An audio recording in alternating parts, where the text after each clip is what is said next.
Hello students, तपन study room में आपका स्वागत है। आज हमारा जो नया टॉपिक है कॉस्ट अकाउंटिंग में वो है लागत लेखों का वित्तीय लेखों से मिलान, reconciliation of cost and financial accounts. लागत लेखे जब बनाए जाते हैं तो नेट प्रॉफिट अपन निकालते हैं, प्रॉफिट एंड लॉस अकाउंट बनाते हैं तो अकाउंट बनाकर हम उसका प्रॉफिट और लॉस निकालते हैं। तो फाइनेंशियल अकाउंटिंग में प्रॉफिट एंड लॉस अकाउंट बनाया जाता है जो वर्ष के अंत में बनाते हैं। वर्ष के दौरान जितनी भी फाइनेंशियल एक्टिविटीज हुई हैं, वित्तीय व्यवहार लेन देन हुए हैं, उनको P&L अकाउंट में डेबिट किया जाता है या अगर वो आए हैं तो क्रेडिट किया जाता है। लागत लेखे में स्टेटमेंट की फॉर्म में बनाते हैं और लागत प्राय अनुमान के आधार पर बनाए जाते हैं। विवरण पत्र जिसमें ओवरहेड का अनुमान लगाया जाता है कि पहले के आधार पर कितना और ओवरहेड अब आने वाले समय में होने वाला है, विभिन्न अवशोषण की रीतियों के आधार पर। इसका मतलब क्या हुआ कि जो डायरेक्ट मटेरियल है, डायरेक्ट लेबर है, डायरेक्ट एक्सपेंसेस है, वो प्राय वित्तीय लेखों में भी वही होते हैं और लागत लेखों में भी वही होते हैं। लागत लेखों का परिणाम अलग क्यों होगा, वित्तीय लेखों का परिणाम अलग क्यों होगा, इसके अंतर के बहुत सारे कारण हैं जो अपन देखने जा रहे हैं। परंतु मूल बात अगर अपन करें तो पहले ये समझने की कोशिश करें कि वित्तीय लेखों में समस्त वित्तीय व्यवहार जो कि एक वर्ष में हुए लिखे जाते हैं, चाहे वो उत्पादन से पहले से संबंधित हो या लाभ कमाने के बाद से संबंधित हो।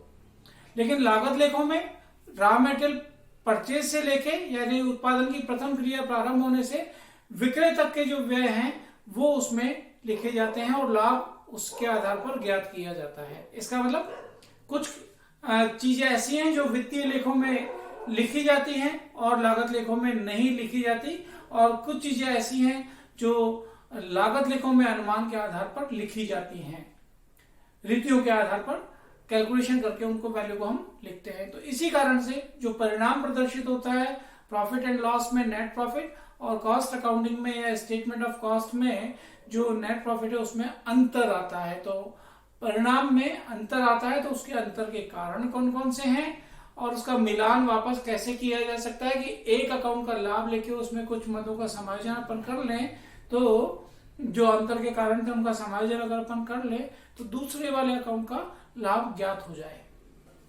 इसी बात के लिए तो आशय की बात करें तो जहां पे इंटीग्रेटेड अकाउंट रखे जाते हैं या एकीकृत खाते या पृथक लेखे रखे जाते हैं, वहां पे एक ही हिसाब की पुस्तक में कॉस्ट अकाउंट और वित्तीय लेखे यानी कि फाइनेंशियल अकाउंट एक साथ रखे जाते हैं, तो वहां पर तो मिलान की आवश्यकता नहीं पड़ती क्योंकि वो एक दूसरे के पूरक होते हैं और एक दूसरे को सूचनाएं इधर उधर उसमें लिखी जाती हैं। लेकिन जहां पर वित्तीय लेखे अलग बनाए जाते हैं, लागत लेखे अगर अलग बनाए जाते हैं तो फिर परिणाम में अंतर स्वाभाविक है कि आता है। तो अपन उसी को देखते हैं कि अंतर मिलान की आवश्यकता पड़ती क्यों है।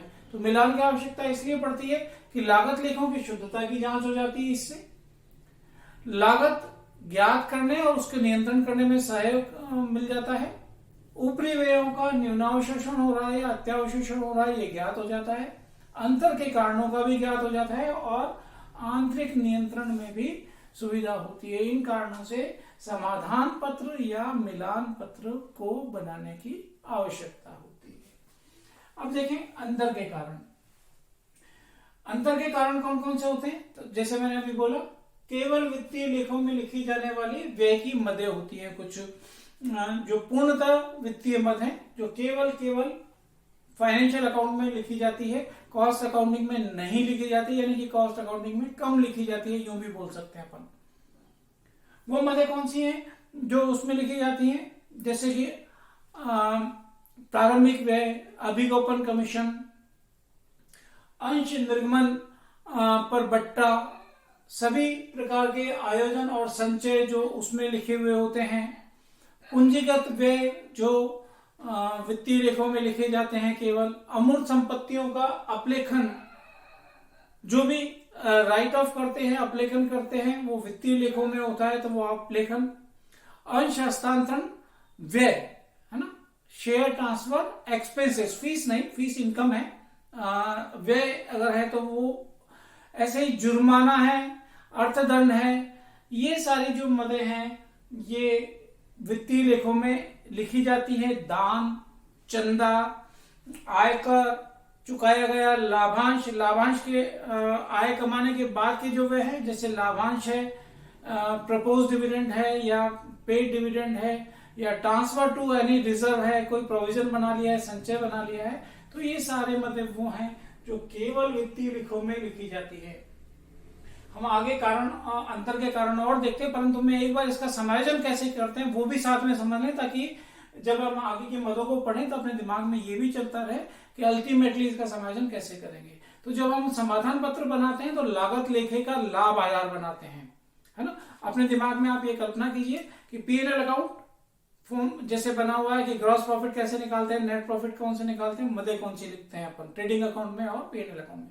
आप यही कल्पना कीजिए कि कॉस्ट अकाउंटिंग भी स्टेटमेंट की जगह पे खाते के स्वरूप में बनाया गया है, यानी कि उसी प्रकार की मदें वहां पे दर्शाई गई हैं। तो अगर लागत लेखे में डेबिट साइड की मद, अगर व्यय की मद अगर कम लिखी हुई है, लागत की बात कर रहा हूं मैं, वित्तीय लेखे के रूप में भी बोला जा सकता है, परंतु अपन लागत की बात ही करेंगे। लागत लेखों में अगर व्यय की मद डेबिट साइड में लिखी जाने वाली मद अगर कम है तो बैलेंसिंग फिगर प्रॉफिट वो क्या हो गया, ज्यादा हो जाएगा। बैलेंसिंग फिगर जब निकालेंगे तो वो ज्यादा बताएगा, यानी लागत लेखे का लाभ ज्यादा प्रदर्शित होगा। तो सही कैसे करेंगे, मिलान कैसे करेंगे, वापस उस मद को घटा दीजिए। तो ये मद वैसी ही है जो वित्तीय लेखों में लिखी है, यानी लागत लेखे में कम लिखी है। लागत लेखे में नहीं लिखी या लागत लेखे में कम लिखी, अगर वो व्यय की मद है तो डेबिट साइड की मद है, वो अगर कम लिखी है तो लाभ बढ़ा दिया है। लाभ बढ़ा देंगे तो इसका समायोजन कैसे करेंगे, लाभ को वापस कम करने के लिए इसको अपने को घटाना पड़ेगा। पहले मैं एक इस मद को पहले समझा देता हूं कि जो वित्तीय लेखों में लिखी है इसको अपन कैसे बोलेंगे, कॉस्ट अकाउंट में नहीं लिखी या कम लिखी, खर्चे की मद है ना, व्यय की मद। तो expenses not recorded in cost, ये यही वाली मद है, ये वाली है ना। तो क्या किया अपन, इसको लेस कर देंगे। क्यों, क्योंकि खर्चा कम दिखाने से लाभ बढ़ाया हुआ है कॉस्ट अकाउंटिंग में। सही कैसे होगा, वापस घटा देंगे। तो इस प्रकार से सारी मदों को आपको सोचना है कि क्या प्रभाव पड़ेगा। P&L अकाउंट में राशि को सोचिए कि किस जगह पे लिखी गई है, और कॉस्ट में कम लिखने से कॉस्ट का प्रॉफिट कैसा हो गया, बढ़ गया कि घट गया। अगर बढ़ गया उसको लिखने से तो घटा दीजिए आप यहां पर, और अगर वो प्रॉफिट घट गया है तो वापस बढ़ा दीजिए यहां पर ऐड करके। इस प्रकार से इन सारी मदों को यहां पर, यही वाली मदें हैं, अलग अलग तरीके से यहां पे लिखा हुआ है। केवल वित्तीय लेखों में लिखी जाने वाली आय, अब इस बार आय है। वित्तीय लेखों में अगर आय लिखी है, केवल वित्तीय लेखों में लिखी है, कॉस्ट अकाउंटिंग में नहीं लिखी, तो नेचुरली प्रॉफिट में फर्क आएगा। प्रभाव कैसे पड़ेगा, वित्तीय लेखों में आय लिखी है तो अपन अपनी कॉस्ट की भाषा में बोलें तो कॉस्ट में नहीं लिखी आय तो कॉस्ट का प्रॉफिट कम हो गया। सही कैसे होगा, लिख कर जोड़कर। केवल लागत लेखों में लिखी जाने वाली व्यय की मदें, केवल जो लागत लेखों में ही लिखी गई हैं, इसमें अगर अपन ऊपर वाले को वापस बोले, केवल वित्तीय लेखों में लिखी जाने वाली आय की मदें हैं, तो वित्तीय लेखों में केवल आय की मदें कौन कौन सी हो सकती हैं, जैसे कि किराए की प्राप्ति है, रेंट रिसीव्ड या इंटरेस्ट रिसीव्ड या डिविडेंड रिसीव्ड या इन्वेस्टमेंट बेचने के ऊपर लाभ, फिक्स एसेट्स बेचने के ऊपर लाभ, अंश हस्तांतरण की फीस, इस बार फीस है तो इनकम है ना, बट्टा अगर प्राप्त हुआ है, दलाली अगर अपने को प्राप्त हुई है, तो जो भी रिसीव्ड है P&L अकाउंट में जो क्रेडिट पक्ष में दर्शाई जाती है मदें, वो केवल वित्तीय लेखों में लिखी हुई है तो उसका समायोजन अपने को यहाँ पे करना पड़ेगा। ऐसे केवल लागत लेखों में लिखी जाने वाली व्यय की मदें, केवल लागत लेखों में जो लिखी गई है।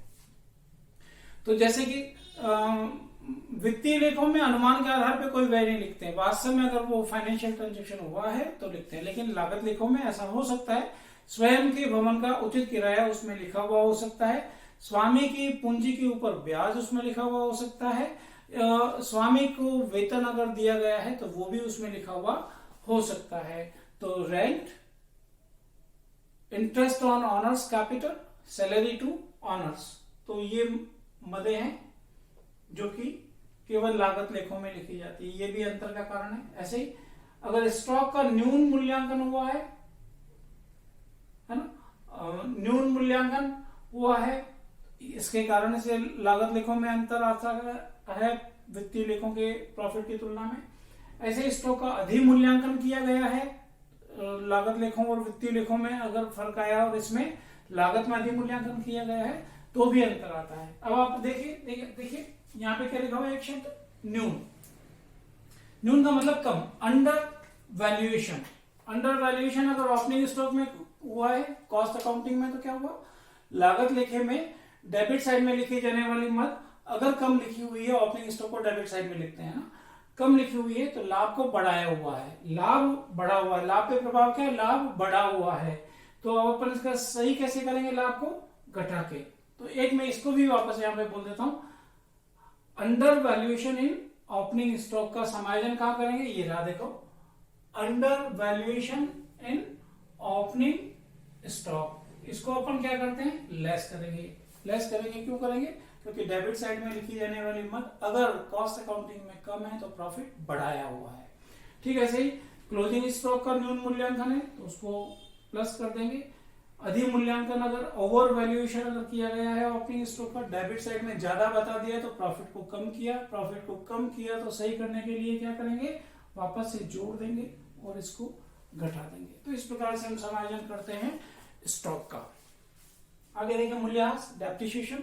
तो डेप्रिसिएशन की पॉलिसी जब फाइनेंशियल अकाउंटिंग में होती है तो कंपनी अधिनियम के अनुसार उसमें लगाया जाता है डेप्रिसिएशन, जबकि यहाँ पर कॉस्ट अकाउंटिंग में कैसे लगाया जाता है डेप्रिसिएशन, उत्पादन में किस प्रकार का उत्पादन चक्र चला है, मशीनों में किस प्रकार से उसमें हाथ लगना, यानी कि मशीन कंटेनर के आधार पर लगाया जा सकता है या लेबर के आधार पर लगाया जा सकता है, उपयोग के घंटों के आधार पर भी डेप्रिसिएशन लगाया जा सकता है। तो अगर मूल्यह्रास में ये कोई बात है, लागत में कम है तो क्या प्रभाव पड़ेगा, लागत में मूल्यह्रास अगर कम लिखा हुआ है, डेप्रिसिएशन खर्चा है, कम लिखा हुआ है, लाभ बढ़ाया हुआ है, लाभ को सही कैसे करेंगे, घटा के और इसको जोड़ के। ऐसे ऊपरी व्यय, महत्वपूर्ण बात है, यहां पर ध्यान रखिए ना, वापस बोल रहा हूं, डायरेक्ट एक्सपेंसेस, डायरेक्ट लेबर और डायरेक्ट मटेरियल, ये तीन जो आइटम है ये परिवर्तनशील व्यय हैं, प्राय उत्पादन के होने पर होते हैं और नहीं होने पर नहीं होते हैं।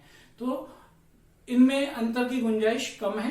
अगर प्रश्न में कोई विशेष बात नहीं किया रखी तो इन तीनों में अंतर नहीं मिलेगा। तो अंतर कहाँ मिलेगा, फिर ओवरहेड्स में मिलेगा। क्यों मिलेगा, क्योंकि ओवरहेड्स वित्तीय में तो वास्तव वाले लिखे हुए हैं, लेकिन लागत लेखों में ऊपरी व्ययों की जो अवशोषण की रीतियां हैं उनमें से जिस रीति का प्रयोग किया गया है उसके आधार पर कैलकुलेशन करके फिर ओवरहेड लिखा गया है, चाहे वो मैन्युफैक्चरिंग ओवरहेड हो, चाहे वो सेलिंग एंड डिस्ट्रीब्यूशन हो, चाहे वो एडमिनिस्ट्रेशन ओवरहेड हो। तो इनमें अंतर आएगा, राशियों में अंतर आएगा वित्तीय की और लागत की। तो लागत लेखों में अगर कम लिखे गए हैं ओवरहेड्स तो इसका मतलब खर्चे कम लिखाने से लाभ बढ़ा के बताया हुआ है, लाभ पे प्रभाव क्या पड़ा, लाभ बढ़ गया। वापस सुधार कैसे करेंगे, रेक्टिफिकेशन कैसे करेंगे, मिलान कैसे करेंगे, समाधान कैसे निकालेंगे कि लागत लेखों में खर्चे, ऊपरी व्यय मतलब खर्चा, लागत लेखों में अगर कम है तो लाभ बढ़ा हुआ है, लाभ पे प्रभाव, लाभ बढ़ा हुआ है।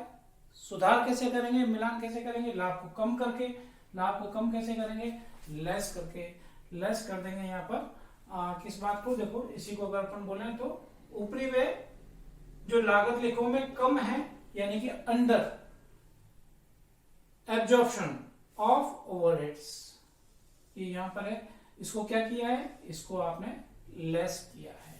तो इस प्रकार से इसका समायोजन करेंगे। ऐसे लागत लेखों में अगर ये ऊपरी व्यय ज्यादा है तो इसको हम जोड़ देंगे, ऐड वाले आइटम्स में ये इधर आ जाएगा। तो यही अंतर के कारण है जो वापस यहाँ पे समायोजित किए जा रहे हैं। तो ये विशेष कारण है जिनके कारण की जरूरत पड़ती है वित्तीय लेखों के परिणामों की लागत लेखों के परिणाम यानी कि profit in financial accounting and profit in cost accounting दोनों में मिलान की। ये वो कारण है जिनका समायोजन अगर कर लिया जाए तो एक प्रकार के लाभ से दूसरे प्रकार का लाभ, एक प्रकार के खातों के लाभ से दूसरे प्रकार के खाते का लाभ, वित्तीय लेखों के लाभ के से लागत लेखों का लाभ ज्ञात किया जा सकता है, मिलान किया जा सकता है। तो अगर अपने को प्रश्न में सवाल दे रखा है तो ये बातें मैंने करीब करीब बोली हैं अभी, और रिकंसिलिएशन स्टेटमेंट बनाए। यहाँ पे बहुत इंपॉर्टेंट बात है, वो है ये कि आप प्रारंभ किस बात से कर रहे हैं। अगर अपने को profit as per cost accounts ये लेके चल रहे हैं तो यही लेना भी चाहिए अपने को, क्योंकि हमने सारी भाषा इसी लैंग्वेज में बोलते हैं हम कि कॉस्ट में क्या हुआ, कम लिखा कि ज्यादा लिखा, व्यय कम लिखा व्यय ज्यादा लिखा, आय कम लिखी आय ज्यादा लिखी। इसी आधार पर लागत के आधार पर ही चलते हैं। बोलते हैं क्यों? क्योंकि आधार ही हम कॉस्ट के प्रॉफिट को लेके चलते हैं, इसीलिए वैसे बोलते हैं। ऐड कर दें वही सारी मतें हैं ये। Incomes not recorded in cost, जो भी आइटम है इनकम्स के कॉस्ट में नहीं लिखे हुए हैं, जैसे लाभांश प्राप्ति, रेंट रिसीव्ड, ब्रोकरेज रिसीव्ड, जो रिसीव वाले आइटम है जो P&L अकाउंट में है लेकिन कॉस्ट में नहीं है, उन सारी मदों को यहाँ पे एक एक करके जोड़ दें। ऐसे expenses recorded in cost only, केवल लागत लेखों में जो खर्चे लिखे हुए हैं, जैसे कि ऑनर्स को आपने कैपिटल पर ब्याज दिया है, ऑनर्स को आपने सैलरी दी है, अनुमानित किराया दिया है उसके भवन का व्यवसाय में उपयोग करने के कारण, तो जोड़ दें। ओवर एब्जॉर्प्शन ऑफ ओवरहेड, जो भी व्यय हैं ओवरहेड्स के, ओवरहेड्स अलग अलग नाम से हो सकते हैं, ओवरहेड के आइटम्स भी मिल सकते हैं अपने को, जैसे कि मैन्युफैक्चरिंग ओवरहेड में अब आपको आइटम मिल गया रेंट ऑफ फैक्ट्री बिल्डिंग, तो वो यहाँ पर आ जाएगा, ओवरहेड का एक आइटम है। तो ओवरहेड सीधा दे रखे हो या उसके कोई आइटम दे रखे हो, उनका प्रभाव कैसे पड़ेगा? अगर वो लागत में ज्यादा लिखे हुए हों खर्चे तो उनको क्या कीजिए, जोड़ दीजिए। ऐसे ही overvaluation of opening stock in cost, अगर वो है तो वो भी जोड़ दीजिए। Undervaluation of closing stock, यहाँ पे ओवर यहाँ पे अंडर, ये ओपनिंग था ये क्लोजिंग था, इसको जोड़ देंगे। ऐसे ही लेस करने का item incomes recorded in cost, केवल कॉस्ट में लिखी गई मदें हैं, अगर आय की नॉर्मली नहीं होती, परंतु फिर भी अंतर प्रश्न में दे रखा है तो वो यहाँ पे लिख लेंगे। Expenses not recorded in cost, not recorded या लेस रिकॉर्डेड एक ही बात हो गई, क्योंकि प्रभाव एक ही पड़ेगा और उसका समायोजन भी इसी तरीके से करेंगे। ऐसे ही अंडर एब्जॉर्प्शन, ये सब इनके उलट हैं, ध्यान से देखिए। यहाँ पे ओवर एब्जॉर्प्शन ऑफ ओवरहेड है, यहाँ पे अंडर एब्जॉर्प्शन ऑफ ओवरहेड्स है। ऐसे ही अगर एबनॉर्मल लॉसेस कोई हैं तो वो भी यहाँ पर कटा दिए जाएंगे। तो क्या आ जाएगा, profit as per financial accounting. जो अगर प्रश्न में दे रखा हो तो राशि मिला लीजिए, दोनों सेम आ जानी चाहिए, नहीं तो इसका मतलब कहीं समायोजन में अपने फर्क आया, उसको चेक करके सुधार लीजिए। अब ये था मिलान विवरण पत्र, रिकॉन्सिलिएशन स्टेटमेंट। यही स्टेटमेंट के फॉर्म में भी बन सकता है, और अगर प्रश्न में स्मरणार्थ मिलान खाता बनाने को कहा गया है, मेमोरेंडम,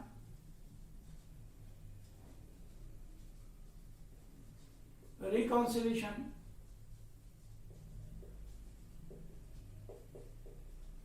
अकाउंट फॉर्म में अगर बनाने को कहा गया है ये, तो अकाउंट फॉर्म में आप बना लीजिए, इसको मुश्किल नहीं है बिल्कुल भी। इसको अच्छे से याद कीजिए इन बातों को, तो बहुत आसानी से ये समझ में आ जाएगा रिकॉन्सिलिएशन स्टेटमेंट कैसे बनता है। मेमोरेंडम का मतलब क्या होता है? मेमोरेंडम का मतलब स्मरणार्थ। स्मरणार्थ का मतलब यहाँ पे अगर यहाँ पे कोई चीज डेबिट साइड में लिखी गई है तो वो उस खाते में वापस मेमोरेंडम को क्रेडिट साइड में नहीं बताते, यानी कि डेबिट की मत डेबिट में और क्रेडिट की मत क्रेडिट में ही जाएगी, वास्तविक खाते में भी। ये केवल स्मरणार्थ है, डबल एंट्री सिस्टम को ये फॉलो नहीं करता है। स्मरणार्थ है, डबल एंट्री को फॉलो नहीं करता है। तो यहाँ पे ये जो चीज है वो यहाँ पे लिखी है, प्रॉफिट एज पर किसके हिसाब से, कॉस्ट अकाउंट के हिसाब से। सबसे पहले ये मद यहाँ पे ले आइए, ये वाली। फिर इसमें जितने भी ये जो ऐड करने वाले आइटम हैं उन सबको यहाँ पे बता दीजिए 1 by 1, ठीक है। इधर ये जो भी लेस करने वाले आइटम हैं जितने भी, उसको इस पक्ष में बता दीजिए, जितने भी लेस किए हैं इनको यहाँ पर बता दीजिए। तो यहाँ पे जब आप अकाउंट मिलाएंगे तो एक बैलेंसिंग फिगर बन के आएगी, उस बैलेंसिंग फिगर का नाम है profit as per financial accounting. P&L account के आधार पर या वित्तीय लेखों के आधार पर जो लाभ है वो बैलेंसिंग फिगर के रूप में यहाँ पर इस पक्ष में आ जाएगा। लाभ है तो इधर नेचुरली, अगर हानि है तो वापस इसी पक्ष में आ जाएगी। अक्सर लाभ ही होता है, लाभ इस पक्ष में आ जाएगा, और अगर ये हानि होती तो ये हानि इस पक्ष में बैलेंसिंग फिगर के रूप में आ जाती। तो इस प्रकार से हम प्रश्न में जो भी बात कही गई है, रिकॉन्सिलिएशन स्टेटमेंट या मेमोरेंडम रिकॉन्सिलिएशन अकाउंट, जो भी कहा गया है वो बना दीजिए। अक्सर नोट भी, शॉर्ट नोट भी पूछा जाता है, मेमोरेंडम रिकॉन्सिलिएशन अकाउंट का काल्पनिक समंकों के आधार पर बनाइए। तो ये इनमें से कुछ जो भी अभी अपन ने इधर आइटम भी बोले हैं, सारे आइटम बोले हैं, उन आइटम में से कुछ आइटम्स को यहाँ पे लेके वैल्यू भर के हम मेमोरेंडम काल्पनिक समंकों के आधार पे मेमोरेंडम रिकॉन्सिलिएशन अकाउंट भी बना सकते हैं। अंतर के कारण पूछे हैं प्रश्न में, तो अंतर के कारण उनको थ्योरेटिकली आप एक्सप्लेन कर दीजिए। सवाल दे रखा है पूरा, तो ये अभी अपने जैसे देखा उस प्रकार से सवाल का वैल्यू को यहाँ पे पुट के सोल्यूशन कर लीजिए। प्रैक्टिस आप करते रहिए, कीप रिवाइजिंग। कोई भी प्रॉब्लम है तो हम फिर अगले वाले वीडियो में और समझेंगे चीजों को। धन्यवाद।